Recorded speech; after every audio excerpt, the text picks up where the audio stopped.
got a lockdown parking lot. We got bullshit.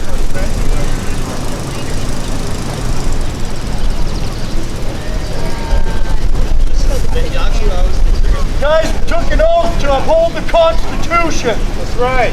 We the people. Stand up for what the oath you took. That's what happens when you give pigs fucking power.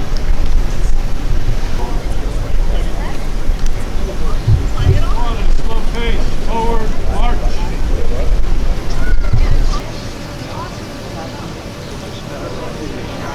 The drone's probably made in China. At a slow pace, forward, march. Line up to the right, it's probably gonna slow down here. This whole damn virus came from Wuhan. We all know it. Bill Gates, no freedom. That's for the flipping, the medical personnel. And we all, people walking around here subjugated, oppressed, with a flipping mask on. How are we gonna get home? By the way, that's a 30-year hospital nurse right there. You guys want to rep her. As the officer said, it's okay to assemble down there. They don't want us to assemble here.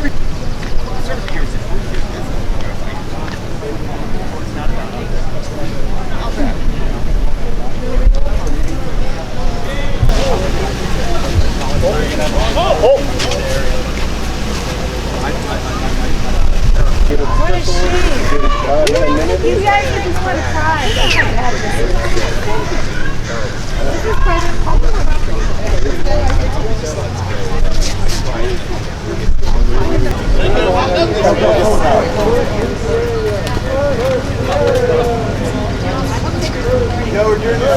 First, leave the area.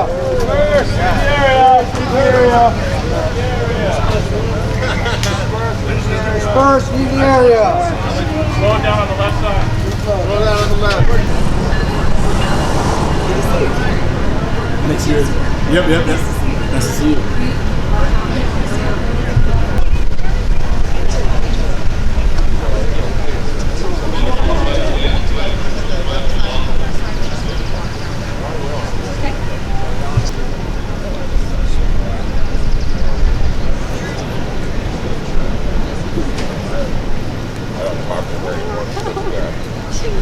She's here.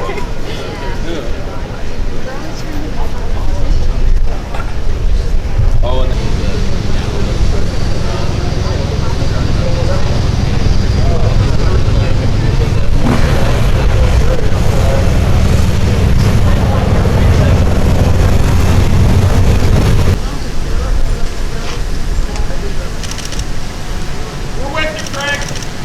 Got your back.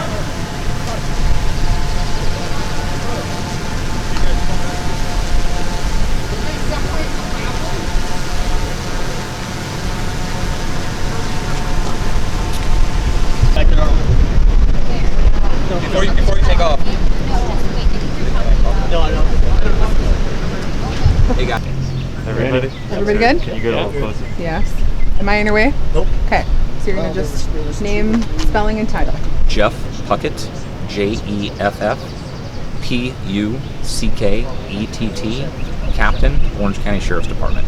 All right, so if you could just explain as far as what happened here today, how it began, and then how it kind of escalated.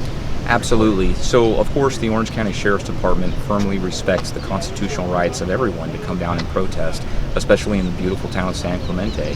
Unfortunately, today we had a number of people that were committing acts of violations of law above and beyond social distancing, which the Sheriff's Department is simply taking an educational approach on. So the citizens that came down today chose to commit acts of violence such as vandalism and trespassing, which forced our hand to make some arrests. Talk about, you gave them multiple opportunities to leave. Some of them followed, some of them ignored. Talk a little bit about that. So again, with the Sheriff's Department's crowd control strategy, one of the things that we strive to do is gain voluntary compliance. And I would say, thankfully, to the public that did show up, the majority complied with that. And I'd like to say a special thanks to the members of the public that did show up and demonstrate their peaceful First Amendment rights to protest. But again, a few chose not to heed our lawful orders with that and chose to commit these acts of vandalism, which forced our hand into law enforcement. What was the total on the arrest count? At this point, we're still trying to determine that, but I would say approximately 5 to 6 people were arrested at this time. You know, some of the crimes or charges were We're still determining that. That is still under investigation, but I would say some of the primary charges would include vandalism and trespassing, which, as you know, are misdemeanors under the California Penal Code. The leader of the group that you guys arrested at the end, what can you tell us about him? I can simply say that, again, he chose not to comply with voluntary compliance orders that were lawfully given to him, and chose to take a passive resistance stance. Thankfully, no use of force was necessary, and I would again thank everybody that was down here, because the actions of the entire group led to no use of forces and no injuries to either the staff or the protesters that were down here today. What's his name? I've been told he has a history in law enforcement or something. So I'm not clear on that at this point, and its name is something that we're not ready to release at this point. Now, for a while, he was just kind of stuck to the fence, or officers were just kind of holding on to the fence. Can you talk about that situation? What was happening there? So what we would see in a typical passive resistance type stance is somebody that is in violation of law but not actively fighting with deputies. In this particular situation, we are fortunate that we were able to follow both law and policy in terms of effecting that arrest, which led to the individual being taken into custody, again, with no injuries or use of force. And for that, we would say thank you to that individual. Do you have an estimated head count? How many protesters were out here today? That's a great question. This would be an approximate, but I would say anywhere between 200 to 300 at its highest point, and then of course it dwindled from there. Do you know about how many officers were down here to respond? At this point, I don't have that exact number. Good? Okay, good. That's it. Shoot.